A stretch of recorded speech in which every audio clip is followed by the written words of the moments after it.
Good news para sa mga running enthusiasts dahil opisyal nang mapapanood ang mga marathon events at programs ng Run Rio Incorporated sa People's Television Network. Yan ang ulat ni Teammate Jamaica Bayaka. Nagsagawa ng contract signing ang Run Rio Incorporated at People's Television Network Incorporated or PTNI para tuluyang isapormal ang partnership nito na ginanap sa PTV Broadcast Complex kahapon. Nanguna sa contract signing si Rio de la Cruz, CEO President ng Run Rio, at Nicole de la Cruz, Vice President ng Run Rio. Kasama din sa events ang OIC ng Sports Network na si Regina Celestre at Attorney Robert O. Dolher, Network General Manager. I am glad that we are entering into this collaboration to be able to provide their platforms to showcase the kind of service or inspiration you are providing to the running populations. Sa pagsanib pwersa ng PTV at ng isa sa mga top organizers ng mga running events sa Pilipinas, layunin nitong mas ipakilala ang mga marathon events at programs sa bansa na mapapanood na sa PTV Sports Network.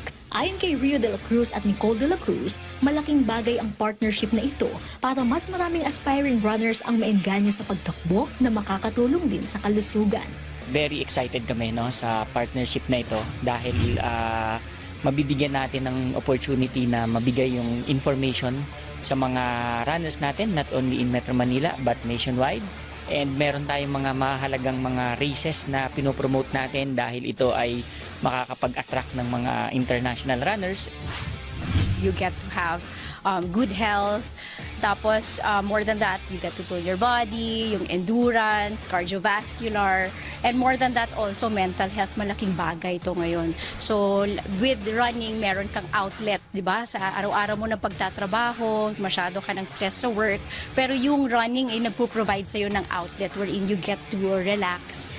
Kaya para sa mga tatakbo, brace yourselves dahil handa na ang PTV at Run Rio sa mga exciting fun run at marathon races para sa inyo. Natutuwa kaming ibalita sa inyo na ang Run Rio at ang PTV Sports Network, nagkaroon kami ng partnership and makikita na yung mga races natin sa kanilang network. Jamaica Bayaka para sa atletang Pilipino, para sa bagong Pilipinas.